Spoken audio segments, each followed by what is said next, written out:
বন্ধুরা, আজ বুক বেঁধে বসুন, কারণ আজ আমি আপনাদের ভারতের শৌর্যগাথা আর আমাদের সেই অবিচ্ছেদ্য অংশের গল্প শোনাতে যাচ্ছি, যাকে খুব শীঘ্রই আমরা আবার আমাদের মানচিত্রে মেলাতে চলেছি।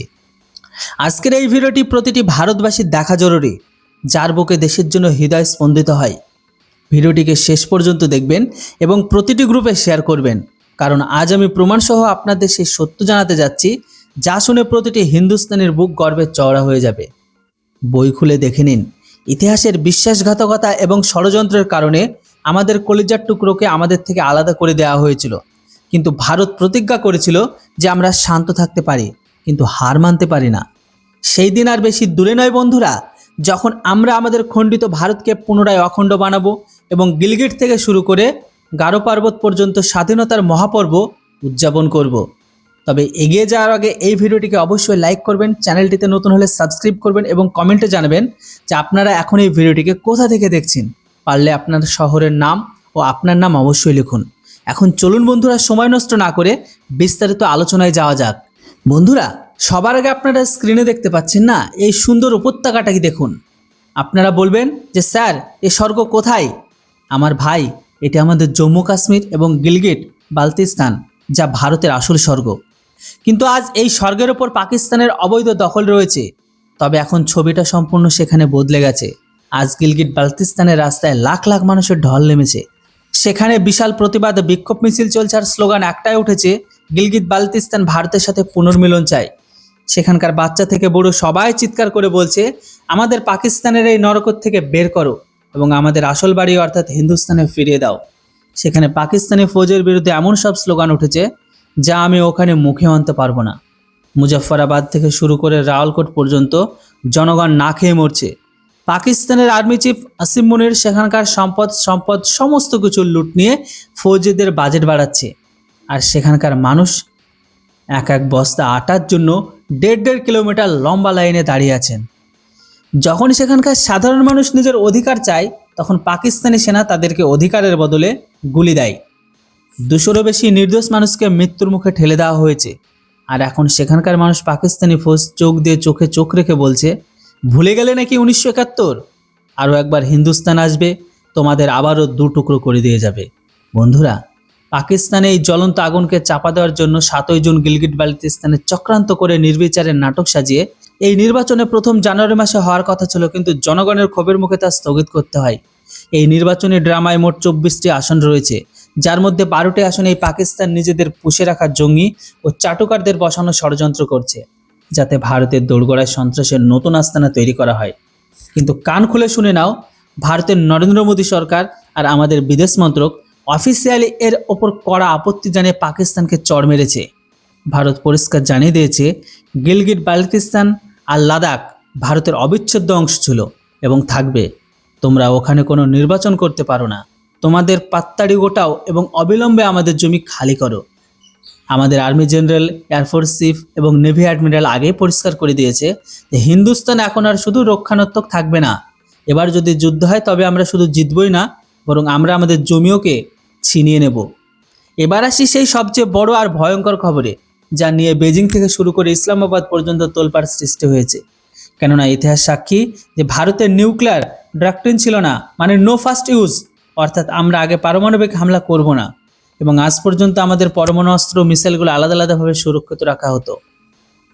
কিন্তু 2025-26 সালে ভারত নিজের অবস্থান পুরোপুরি বদলে ফেলেছে। ভারত প্রথমবারের মতো নিজের 12টি সক্রিয় নিউক্লিয়ার ওয়ারহেড সরাসরি মিসাইলের লঞ্চ প্যাডে মোতায়েন করে দিয়েছে। আর এর অর্থ কি বুঝেন আপনারা? আমাদের অগ্নি প্রলয় মিসাইলগুলো এখন পারমাণবিক বোমায় সম্পূর্ণ লোড হয়ে গেছে, মানে রেডি টু ফায়ার মোডে রয়েছে। শত্রু যদি চোখ তুলে তাকানো দুঃসাহস করে, তবে বোতাম টিপে তাদের নামোনিশান মুছে যাবে।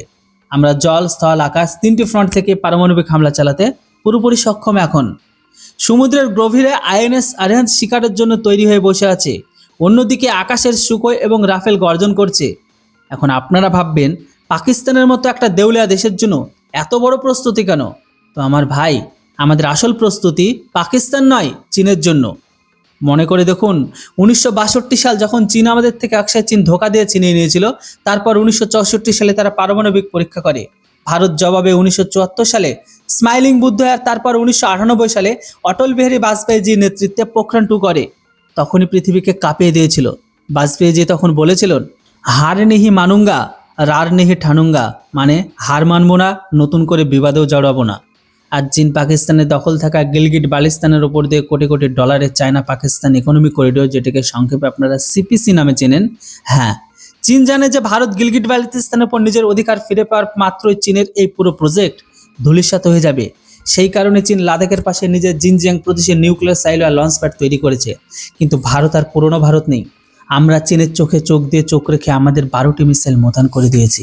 এর মধ্যে ভারতের গোয়েন্দা সংস্থাগুলো ইসরায়েলের কাছে থেকে একটা অত্যন্ত নির্ভরযোগ্য আর বিপজ্জনক তথ্য পেয়েছে। ইরান যেসব লেবানিজ জঙ্গি আর সংগঠন হিজবুল্লাহকে আশ্রয় দেয়, তারা এই মুহূর্তে পাকিস্তানের মাটিতে ভারতের বিরুদ্ধে ট্রেনিং নিচ্ছে। পাকিস্তান এই মুহূর্তে গোটা বিশ্বের সঙ্গে ডাবল গেম খেলছে। একদিকে তারা আমেরিকার সামনে ভিক্ষা চাইছে, অন্যদিকে ইরানের রেভলিউশনারি গার্ডসের সাথে মিলে খিচুড়ি পাকাচ্ছে। কিন্তু আমাদের গোয়েন্দা সংস্থার সেনা প্রতিটি ফ্রন্টে প্রস্তুত রয়েছে। মার্কিন গোয়েন্দারাও এই মুহূর্তে বিশাখাপত্তনম ভারত মহাসাগরের চক্কর কাটছে, কারণ তারা জানে যে এই এলাকায় মহাযুদ্ধের স্ফুলিঙ্গ যে কোনো সময় জ্বলে উঠতে পারে। আমেরিকা মরিশাসের কাছ থেকে ডিগোয়া গার্জিয়া দ্বীপটি কিনে নেওয়া ধান্দায় রয়েছে, কারণ তারা জানে যে ভারত মহাসাগরে যদি চীনকে কেউ থামাতে পারে তবে সে হচ্ছে একমাত্র ভারত। শেষে আমি আপনাদের প্রাক্তন সেনাপ্রধান জেনারেল নরবনের সেই বক্তব্য মনে করে দিতে চাই, যা তিনি চীন সীমান্ত বিবাদ নিয়ে দিয়েছিলেন। তিনি পরিষ্কার বলে দিয়েছিলেন যে পিএম মোদির অবস্থান একদম ঠিক ছিল। ভারত নিজের 1 ইঞ্চি জমিও হারায়নি। আমাদের সেনা সীমান্তে মোতায়েন রয়েছে, নিজেদের জীবনের বাজি ধরেছে। আমরা আমাদের জমির এক একটা টুকরো কাউকে নিয়ে যেতে দেব না। আমার প্রিয় যুব সমাজ, আমরা সাহসী সহযোদ্ধারা প্রতিটি ফ্রন্টে ভারতের প্রস্তুতি এই মুহূর্তে শতভাগ সম্পূর্ণ। তা অস্ত্রের ময়দানে হোক, নিউক্লিয়ার মিসাইলের মোতায়েন হোক, কিংবা কূটনীতির চক্র হয়ে। খুব শীঘ্রই ইতিহাসে এমন এক মোড় নিতে চলেছে যার আওয়াজ গোটা বিশ্ব শুনবে, এবং আমাদের সেই হারিয়ে যাওয়া অধিকাংশ মানে অবৈধ অংশ পিওকে গিলগিট বালতিস্তান সগৌরবে ভারতের তেরেঙ্গার নিচে ফিরে আসবে। আপনাদের যদি মনে হয় এই সম্পূর্ণ জাতীয়বাদী আক্রমণাত্মক আর অকাট্য তথ্যে ভরপুর অ্যানালাইসিস পছন্দ হয়ে থাকে, তবে এই ভিডিওটি যেন থমকে না থাকে।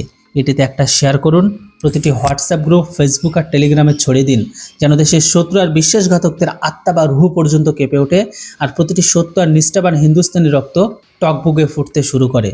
বন্ধুরা, আপনারা যদি এখন আপডেট ইন্ডিয়ার এই বিশাল জাতীয়তাবাদী পরিবারের অংশ না হয়ে থাকেন, তবে এখনই নিচে দেওয়া লাল রঙের সাবস্ক্রাইব বোতাম টিপে আমাদের চ্যানেলের সাথে যুক্ত হয়ে যান। এখানে আপনারা দেশ দুনিয়ার প্রতিটি বড় খবর, সীমান্ত সুরক্ষার সাথে জড়িত সমস্ত বড় বড় খোলাসা আর ভূ রাজনীতির বিশ্লেষণ এবং ভারতের গৌরবময় ইতিহাসের গুরুত্বপূর্ণ তথ্য সবার আগে দেখতে পাবেন। আপনাদের একটি ছোট্ট সাবস্ক্রাইব আমাদের এই মিশনকে আরও শক্তিশালী করে তোলে। ভিডিওটিকে পছন্দ হলে লাইক অবশ্যই করবেন, নিজের মতামত কমেন্টে লিখুন, আর ভিডিওটিকে বেশি করে দেশপ্রেমিক বন্ধুদের সাথে শেয়ার করুন। আপাতত আজকের ভিডিওটি এখানেই শেষ করলাম। দেখা হচ্ছে পরবর্তী ধামাকাদার গুরুত্বপূর্ণ ভিডিওতে নতুন কোনো খোলাসার সাথে। ততক্ষণ নিজেরা নিজেদের পরিবারের খেয়াল রাখুন। Thanks for watching.